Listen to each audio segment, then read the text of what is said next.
हाँ, अब इसका तीसरा टॉपिक है मोबिलिटी। तो सबसे पहले मोबिलिटी की डेफिनेशन पढ़ लेते हैं। और हाँ, मोबिलिटी की डेफिनेशन उतनी ही लिखनी है जहाँ पर हमने जितना भी मार्क किया है रेड पेन से उतना ही लिखना है तुम्हें। ठीक है, फिर चाहे वो इक्वेशन हो, फिर वो चाहे डिफिनेशन हो। ठीक है, तो पढ़ लेते हैं मोबिलिटी की डेफिनेशन को। Mobility is defined as the magnitude of the drift velocity acquired by a charge carrier per unit electric field applied across the conductor। ठीक है, तो ड्रिफ्ट वेलोसिटी पता है हमको। तो सबसे पहले तो हम ये बता दें, इसको म्यू से रिप्रेजेंट करते हैं और ड्रिफ्ट वेलोसिटी होती है वीडी। ठीक, तो म्यू इक्वल टू होता है VD upon electric field E. ठीक, तो drift velocity per unit electric field क्या कहलाता है तुम्हारा, मोबिलिटी। क्लियर है, मोबिलिटी को म्यू से रिप्रेजेंट करते हैं, यहाँ पर लिखा हुआ है म्यू से रिप्रेजेंट करते हैं। इसकी ड्रिफ्ट वेलोसिटी, ड्रिफ्ट वीडी क्या होता है, ड्रिफ्ट वेलोसिटी होता है, ई कहता है इलेक्ट्रिक फील्ड। तो फार्मूला ये तुम्हारा बन जाएगा। ठीक है, अब इसका रिलेशन देख लो किसके साथ, यहाँ पर देख लो। वीडी, वीडी का फार्मूला क्या होता है भाई, वीडी का फार्मूला होता है E capital E tau upon upon N. ये होता है फार्मूला वीडी का। तो वीडी की वैल्यू अगर इसमें पुट कर दें तो क्या हो जाएगा, इसमें इक्वेशन क्या बन जाएगी, E capital E tau M upon E. ठीक है, तो म्यू इक्वल टू क्या आ जाएगा, E capital E tau upon M E. E से ई कैंसिल आउट, तो म्यू इक्वल टू क्या हो जाएगा, mu equal to E tau upon, ये फार्मूला निकल के आएगा हमारा मोबिलिटी का। ठीक है, और मोबिलिटी की जो यूनिट होती है वो क्या हो जाएगी हमारे पास, मीटर स्क्वायर पर वोल्ट सेकेंड। ठीक, ये मोबिलिटी की यूनिट होती है। क्लियर है, आगे चलते हैं, कुछ पॉइंट्स पढ़ लेते हैं। देखो जितना हमने मार्क किया है यहाँ पर तुमको दिख रहा हो उतना ही तुमको क्वेर कॉपी पर लिखना है, मैं बार बार कह रहा हूँ उसको। ठीक है, टाउ क्या है यहाँ पर ध्यान है, टाउ तुमको बता चुके हैं, रिलैक्सेशन टाइम होता है। रिलैक्सेशन टाइम क्या होता है, हाँ रिलैक्सेशन टाइम तुमको यहाँ पर बताना पड़ेगा। ये क्या होता है रिलैक्सेशन टाइम, थोड़ा सा मैं इसको डिफाइन करेंगे। रिलैक्सेशन टाइम देखो, जब किसी कंडक्टर में इलेक्ट्रॉन्स मूव करते हैं, ठीक है, तो वो रास्ते में आने वाले जितने भी फिक्स्ड पॉजिटिव आयंस होते हैं उनसे बार बार टकराते रहते हैं। ठीक है, तो दो सक्सेसिव कोलिजन के बीच में जो भी टाइम लगता है उसको बोलते हैं रिलैक्सेशन टाइम। ठीक, अब मान लो कोई भी कंडक्टर है तो उसमें क्या इलेक्ट्रॉन्स भी होंगे और प्रोटॉन्स भी होंगे। ठीक, पॉजिटिव आयंस भी होंगे। वो जब वही पॉजिटिव आयंस से जब इलेक्ट्रॉन्स टकराते हैं तो उसके टकराने में जितना भी टाइम लगता है उस एवरेज टाइम को हम रिलैक्सेशन टाइम बोलते हैं। ठीक, उसको टाउ से रिप्रेजेंट करते हैं। ठीक है, क्लियर है। अब की करेक्टरिस्टिक देख लेते हैं। की करेक्टरिस्टिक में सिर्फ जो यूनिट लिखी हुई है एसआई यूनिट मोबिलिटी की वो तुमको लिखना है फेयर कॉपी पर। अब नेचर समझ लेते हैं, नेचर में क्या लिखा हुआ है, it is positive scalar quantity, ये भी स्केलर क्वांटिटी होती है। डिपेंडेंस किस पे डिपेंड करती है, mobility depend on the nature of the material, material के नेचर पर डिपेंड करती है। The type of charge carrier, electron and hole, electron और होल। ठीक है, इलेक्ट्रॉन और होल की वजह से ये इसमें जो है चार्ज मूव करते हैं।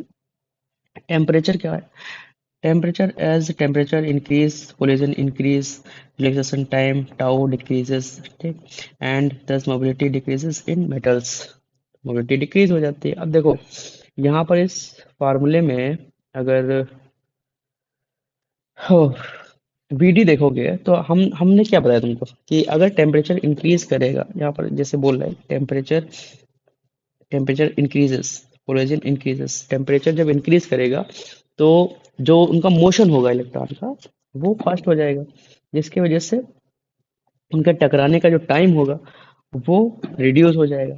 और जब टाइम रिड्यूस हो जाएगी, टाउ की वैल्यू घट जाएगी, तो मोबिलिटी अपने आप घट जाएगी, क्योंकि मोबिलिटी डायरेक्टली प्रोपोर्शनल है टाउ।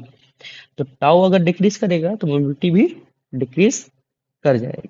क्लियर है, ओके। आगे चलते हैं, mobility in different material, different material mobility क्या होती है, इन मेटल द चार्ज कैरियर और ओनली इलेक्ट्रॉन्स। इसमें जो से मेटल में क्या होता है, इलेक्ट्रॉन्स मूव करते हैं, तो इसमें मोबिलिटी इस पर डिपेंड करेगी इलेक्ट्रॉन्स पर। In semiconductor there are two types of carriers, electron and holes, अभी बता चुके हैं होल्स क्या होते हैं, इलेक्ट्रॉन क्या होते हैं। और हाँ, आगे क्या लिखा हुआ है, mu E electron mobility is always greater than mu H. Mu H क्या है, ये होल की मोबिलिटी होती है। होल्स क्या होते हैं भी बता चुके हैं तुम, कैटायन होते हैं, ठीक है। इलेक्ट्रॉन जब लॉस होता है तो वहां पर होल्स बन जाते हैं, तो होल्स की मोबिलिटी कम होती है इलेक्ट्रॉन की मोबिलिटी से।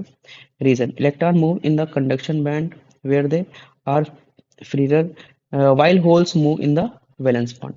ठीक, अब ये वैलेंस बॉन्ड क्या होते हैं, होल्स और तुम्हारे कंडक्शन बैंड क्या होते हैं, ये सारी चीजें हम तुमको सेमीकंडक्टर में बताएंगे। फिलहाल इतना समझ लो, कंडक्शन बैंड में क्या होता है, वैलेंस बैंड में जहाँ पर जो इलेक्ट्रॉन फ्री नहीं रहते, और कंडक्शन बैंड में क्या होता है, इलेक्ट्रॉन जो है फ्री होते हैं। ठीक है, तो इतना समझ लो, बस आगे चलते हैं।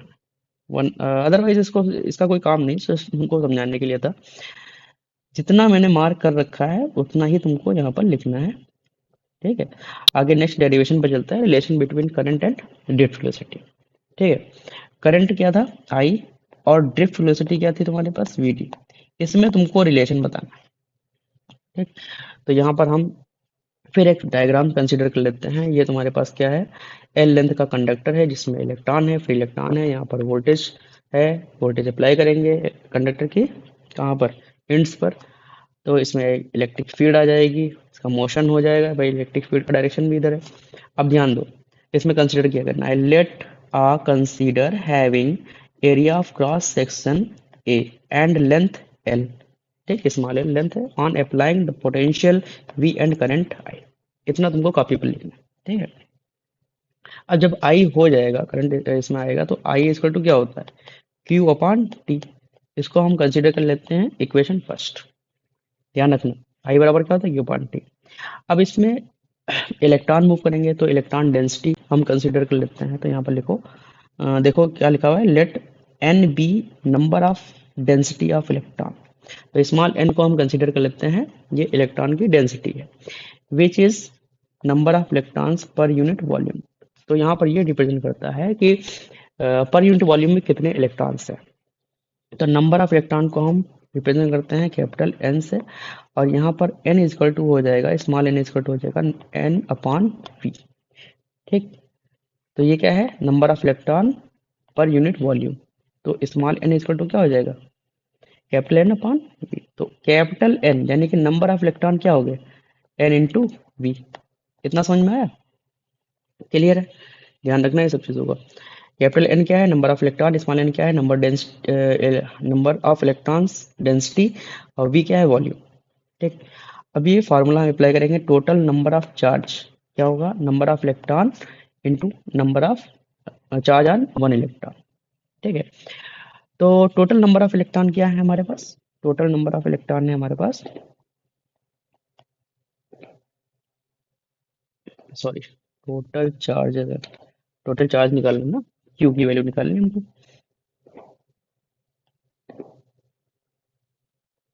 लेकिन एक चीज का तो और निकालना है यहाँ पर भाई। अच्छा, एक चीज तुमको पता होगा कि वॉल्यूम क्या होता है, याद होगा तुम लोगों को, कि वॉल्यूम इक्वल टू क्या होता है, length into breadth into height, ये तो होता है। ठीक है, और अगर यहाँ पर तुम देखोगे कंडक्टर को, तो इसमें लेंथ है और क्रॉस सेक्शन एरिया है। ठीक है, तो एरिया क्या है, एरिया ऑलरेडी दो डायमेंशन का होता है। ठीक है, तो एरिया को अगर लेंथ से मल्टीप्लाई कर देंगे तो वॉल्यूम बन जाएगा। ठीक, तो यहाँ पर हम जो वॉल्यूम लिखेंगे, वॉल्यूम कैसे लिखेंगे, यहाँ पर ध्यान दो, वॉल्यूम को कैसे लिखा जाएगा भाई, एरिया इंटू लेंथ। ठीक, तो एन इजिकल टू क्या लिख सकते हैं, नंबर डेंसिटी इंटू ए इंटू, ये हो गया नंबर ऑफ इलेक्ट्रॉन्स। तो चार्ज क्यू बराबर क्या हो जाएगा, नंबर ऑफ इलेक्ट्रॉन, इलेक्ट्रॉन की वैल्यू क्या है, स्मॉल एन ए एल। ठीक है, और चार्ज ऑन वन इलेक्ट्रॉन, उसको हम क्या कंसिडर कर लेंगे, ई। ठीक है, तो क्यू की वैल्यू कितनी आ गई, Q equal to N A L E आ गया। ये इक्वेशन हमारी टू बन गई। इतना समझ में आया, फिर से देख लो, आई इज इक्वल टू क्या होता है, क्यू अपॉन टी। ठीक, उसको कंसिडर कर लीजिए इक्वेशन 1। फिर नंबर डेंसिटी स्मॉल एन बराबर हो गया capital N upon V. Capital N क्या है, नंबर ऑफ इलेक्ट्रॉन, वी क्या है, वॉल्यूम। ठीक है, फिर कैपिटल एन इक्वल टू क्या हो गया, स्मॉल एन इंटू वी। फिर वी को क्या हमने कंसिडर कर लिया, ए इंटू एल, तो इसकी वैल्यू यहाँ पर पुट कर दी। एन इक्वल टू क्या हो गया, small N A into L. अब टोटल नंबर ऑफ चार्ज जो होता है क्यू, तो क्यू बराबर क्या हो जाएगा, number of electron into charge on one electron. ये इक्वेशन सेकंड हो गई। अब हम क्या करेंगे, देखो फार्मूला होता है speed equal to distance upon time, sorry time. ठीक है, तो टाइम इक्वल टू क्या हो जाएगा, डिस्टेंस अपॉन वेलोसिटी। और इलेक्ट्रॉन की वेलोसिटी और डिस्टेंस है क्या भाई, डिस्टेंस क्या है इसकी, डिस्टेंस है इसकी एल। कंडक्टर की लेंथ क्या मानी हमने, एल। तो यहाँ पर डिस्टेंस की जगह क्या लिख दोगे, एल। और इसकी वेलोसिटी क्या हो जाएगी, वेलोसिटी हो जाएगी एवरेज वेलोसिटी, वीडी। ठीक, क्लियर है। इसको हम मान लेंगे इक्वेशन थर्ड। तो टी बराबर क्या लिखोगे, एल अपॉन वी डी। ये इक्वेशन हो गई हमारी थ्री। ठीक, अब यहाँ पर क्या लिखोगे, value of equation second and third put in equation first. First equation put कर दो, तो यहाँ पर क्या हो जाएगा, आई इक्वल टू क्या था हमारे पास, क्यू अपॉन टी। अब क्यू की वैल्यू क्या है हमारे पास, N A L E upon T की वैल्यू क्या है, एल अपॉन वी डी। तो वी डी कहाँ जाने वाला है, ऊपर, तो क्या हो जाएगा, N A L E V D upon L. L से L cancel out, implies that बचा क्या हमारे पास, I is equal to N A V suffix में डी, ये हमारे पास आ गया। हाँ, तो अब हम लोग नेक्स्ट टॉपिक की बात करेंगे, ओम्स लॉ। ठीक है, सर जॉर्ज साइमन ओम्स ने बताया था, ये स्टेटमेंट दिया था कि उन्होंने ये बताया था कि अगर टेम्परेचर तुम्हारा कांस्टेंट है या प्रेशर कांस्टेंट है, उस कंडीशन में किसी वायर के बीच में या कंडक्टर के बीच में वोल्टेज को हम इंक्रीज करते हैं, जैसे जैसे वैसे वैसे करंट भी इंक्रीज होता चला जाता है। ठीक है, तो सबसे पहले इसकी थ्योरी देख लेते हैं। एक थ्योरी क्या कहती है, at constant temperature the current flowing through a conductor is directly proportional to the potential difference applied across its at. ठीक है, तुमको पता है कि V डायरेक्टली प्रोपोर्शनल होता है I के। ठीक, हाँ एक चीज ध्यान रखना कि V को हम ज्यादा इंक्रीज करते हैं। V अगर है तुम्हारा, V अगर तुमने देखा होगा क्वेश्चन न्यूमेरिकल लगाए होंगे टेंथ में या यहाँ पर टेंथ न्यूमेरिकल लगाए, वहाँ पर पोटेंशियल की वैल्यू होती थी 100 वोल्ट या 200 वोल्ट या 220 वोल्ट, इस तरीके से। उसी तरीके जो करंट होता था वो होता था हमारा 10 एम्पियर, एक 5 एम्पियर, इस तरीके से। तो वोल्टेज हमेशा ज़्यादा होता है आई से, वोल्टेज को हम इंक्रीज करते हैं और उसी रेशियो में करंट भी इंक्रीज करता है साथ में, ये ध्यान रखना। तो इसका एक मैथमेटिकल फॉर्म दिया दे रखा है इन्होंने, वो है तुम्हारा V डायरेक्टली प्रोपोर्शनल होता है I के। ठीक है, अब ये प्रोपोर्शनल साइन जब बढ़ता है तो यहाँ पर एक कांस्टेंट आ जाता है, इसको बोलते हैं कैपिटल R। ठीक, तो अब ये R इक्वल टू क्या होता है, R इक्वल टू होता है V अपॉन I। ठीक, और R को हम बोलते हैं कांस्टेंट, क्या बोलते हैं, कांस्टेंट। और इस कांस्टेंट को ही हम बोलते हैं रेजिस्टेंस, क्या बोलते हैं, रेजिस्टेंस। क्लियर है इतनी चीज, इसी को क्या बोलते हैं हम, रेजिस्टेंस बोलते हैं।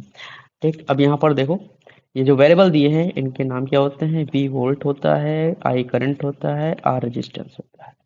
ठीक है, अब थोड़ा इसकी डीप स्टडी करते हैं। यहाँ पर देखते हैं लिखा हुआ deep understanding of Ohm's law, what is the resistance, resistance होता क्या है, तो हम इसको एक ग्राफ से समझते हैं।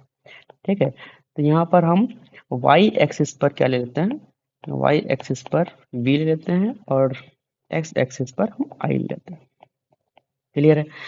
अब देखो हम यहाँ पर क्या करते हैं, वोल्टेज को इंक्रीज करते हैं। मानो वोल्टेज है यहाँ पर, पेन चेंज कर लेते हैं, यहाँ पर एक वोल्टेज है यहाँ पर 10। ठीक है, और करंट है 5, तो ये दोनों मीट कहाँ पर करेंगे, यहाँ पर। ठीक, यहाँ पर मीट करेंगे, इसको लिख लो ऐसे। फिर 20 वोल्ट पर 10 एम्पियर करंट है, तो यहाँ पर मीट कर रहे हैं। ठीक है, 30 पर 15, तो यहाँ पर मीट कर रहे हैं, और 20 पर यहाँ पर मीट कर रहे हैं। ठीक, तो इस तरीके से ये मीट कर रहे हैं ऐसे।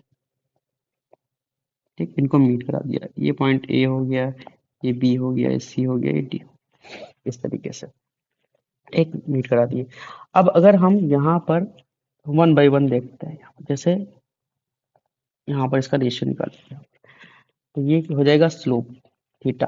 तो टेन थीटा इक्वल टू क्या होता है, टेन थीटा इक्वल टू होता है परपेंडिकुलर अपॉन बेस, ये तो होता है।